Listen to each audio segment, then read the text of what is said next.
Title: The HOA Revolt. Ethan Parker stood by his backyard grill, flipping burgers as the warm summer night buzzed around him. Laughter filled the air, mingling with the soft beats of the playlist he had spent way too much time curating. His birthday party was in full swing, family, friends, and a few neighbors all enjoying food, drinks, and the occasional dive into the pool. It was shaping up to be the perfect night. Then came the flashing lights. Red and blue danced across the darkened street, cutting through the easygoing atmosphere like a blade. A murmur spread through the crowd. Someone muttered, "No way." Ethan's stomach dropped. His first thought? Noise complaint. It was only 9:30 p.m., still well before the city's quiet hours, so it couldn't be that bad.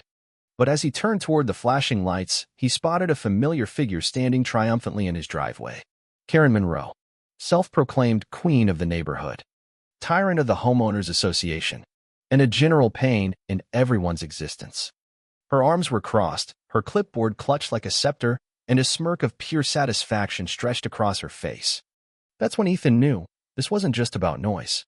This was personal. Let's back up a little. Ethan lived in Oak Ridge Estates, a picturesque neighborhood known for its perfect lawns, cookie-cutter houses, and, most notoriously, its cutthroat HOA. They find you for everything. Trash can left out 5 minutes past pickup?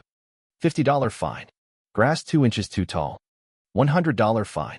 A flower pot that didn't match the aesthetic? Don't even ask. And at the top of it all? Karen Monroe, the HOA president and self-appointed ruler of the community. For the most part, Ethan had avoided her wrath. Until tonight. His birthday party was a big one, about 30 people, a casual get-together with music at a reasonable volume. No raging crowds, no fights, no property damage. Just a normal celebration. Apparently, normal was too much for Karen. 45 minutes before the cops arrived, she had stormed into Ethan's backyard uninvited, her lips pursed in disapproval. "This is an unauthorized event," she snapped, scanning the party like a queen surveying peasants. "You did not file for an HOA event permit." Ethan blinked. "A what?" Karen's smirk deepened. "Any gathering exceeding 10 non-resident guests requires prior approval from the HOA board.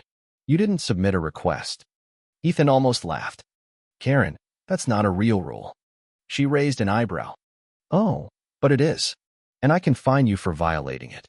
That was Karen's game, making up ridiculous rules and hoping no one questioned them. But Ethan had been prepared. "I read the bylaws," he said, crossing his arms. "And nothing in them says I need HOA approval to have a birthday party in my own backyard." Karen's face twitched. That was the moment Ethan knew she had nothing. "Well," she huffed, "if you won't comply, then I have no choice but to escalate this matter." And with that, she spun on her heel and marched away. Ethan had no idea that meant she was calling the cops. Back to the present. The police officers took their time surveying the scene. People were chatting, music was playing at a reasonable volume, and the worst offense happening was probably someone double-dipping in the guacamole. One of the officers turned to Karen. "Ma'am, you reported a disturbance?" Karen straightened, putting on her best performance. "Yes, officers.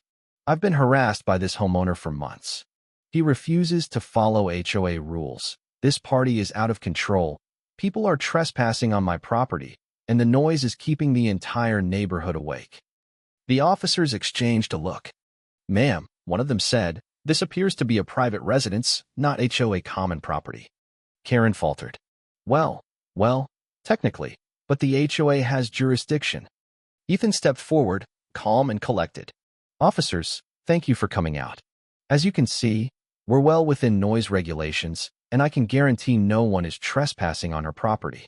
Karen, would you like to point out exactly where people are on your land?" She sputtered, glancing around. "Well, it's close enough to my house to count." One of the officers sighed. "Ma'am, unless you can provide actual evidence of a crime or violation of city ordinances, there's nothing we can do." That's when something unexpected happened. One of Ethan's neighbors, Jim Lawson, an older man who had dealt with Karen's antics for years, stepped forward. "Officers," Jim said casually, "if you really want to look into something, you should ask her about the fake fines she's been handing out." Karen's head snapped toward him. "Excuse me." Jim continued, his voice light but pointed. "Yeah, the ones you've been personally issuing without HOA board approval?" Pretty sure that's illegal. The officers perked up. Fake fines. I could practically see the color drain from Karen's face. One of the officers tilted his head. Ma'am, care to explain? Karen stiffened, her grip tightening on her clipboard. That's ridiculous. The HOA has every right to issue fines for violations. Jim wasn't backing down. He pulled out his phone and scrolled through some photos. Then explained this. He held up an image of a handwritten violation notice stuck to his door, demanding a $200 fine for unsanctioned lawn furniture. The officer took a closer look. This doesn't look official. HOA fines should be documented properly with due process, not scribbled on sticky notes. Several neighbors chimed in, emboldened by the shift in energy. She fined me $100 for having my garage door open too long. She threatened to tow my car for parking in my own driveway. She tried to evict my dog for barking at noon. The officers shared a glance. What had started as a noise complaint was turning into something much bigger. One officer turned to Karen. Ma'am, do you have official documentation proving the HOA's authority to issue these fines? Karen's face was frozen. Her usual smug confidence was rapidly unraveling. I don't need to provide documentation, she stammered. I'm the HOA president. That should be enough. The officers exchanged another look. And then, one of their radios crackled. We have a situation here. The HOA's business license expired 6 months ago. It's been operating illegally. Silence. Karen's face went completely pale. And just like that, the neighborhood erupted. A murmur spread through the crowd as the realization sank in. The HOA wasn't even legally operating. Jim let out a low whistle. Well, guess all those fines Karen's been handing out aren't worth the paper they're printed on. Karen's face turned red, her clipboard trembling in her hands. This has to be a mistake, she snapped. We're a recognized organization. I've been running this HOA for years. One of the officers turned to his partner. If their business license expired, that means any fines, penalties, or enforcement actions in the past 6 months are legally void. The crowd erupted. So all that money she took from us, a woman named Linda began. She has to give it back, another neighbor finished. Karen's mouth opened and closed like a fish gasping for air. No. This is just a clerical error. I can fix this. The officer shook his head. That's not how this works, ma'am. You've been enforcing non-existent rules and collecting money under false pretenses. That's serious. The color drained from Karen's face. Ma'am, the other officer added, we're going to need to take a closer look at the HOA's financial records. If funds were collected illegally, that could be considered fraud. Jim smirked. Oh, looks like the queen just lost her crown. Within an hour, Karen had fled the scene, but the damage was already done. The next morning, news of the HOA scandal spread like wildfire. Several homeowners gathered in Ethan's backyard to discuss their next steps. We have to dissolve this HOA, Linda said firmly. We don't need someone like Karen running things. We can manage this neighborhood without her dictatorship. Mark, another neighbor, hesitated. But don't we need an HOA for some things? Like keeping the neighborhood clean? Trash pickup? Jim clapped his hands together. Come on, man. Do you really think we need some power-hungry nut job telling us how long we can keep our garage doors open? We can still organize maintenance services without a bunch of ridiculous rules and fees. Slowly, the murmuring turned into nods of agreement. Then, in what might be the greatest neighborhood moment in history, someone pulled out a petition to dissolve the HOA. People flocked to sign it. Even the officer overseeing the case chuckled. Well, that's one way to celebrate. Over the next few weeks, things moved fast. First, the HOA officially collapsed. With Karen gone and the truth about her illegal operations exposed, the remaining board members resigned out of pure embarrassment. Second, a mass refund effort began.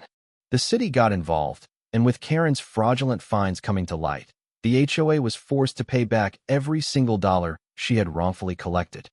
And third, the neighborhood became happier. Without Karen lurking around with her clipboard, people felt free.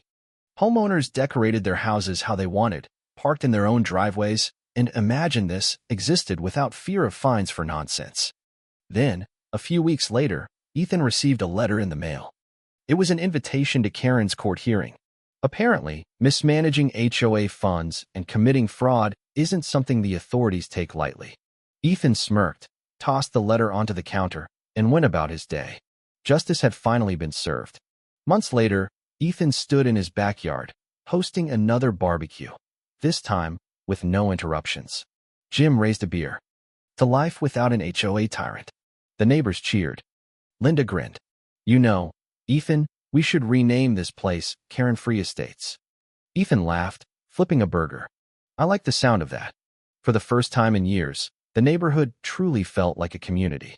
The reign of Karen was over, and Oak Ridge Estates was finally free.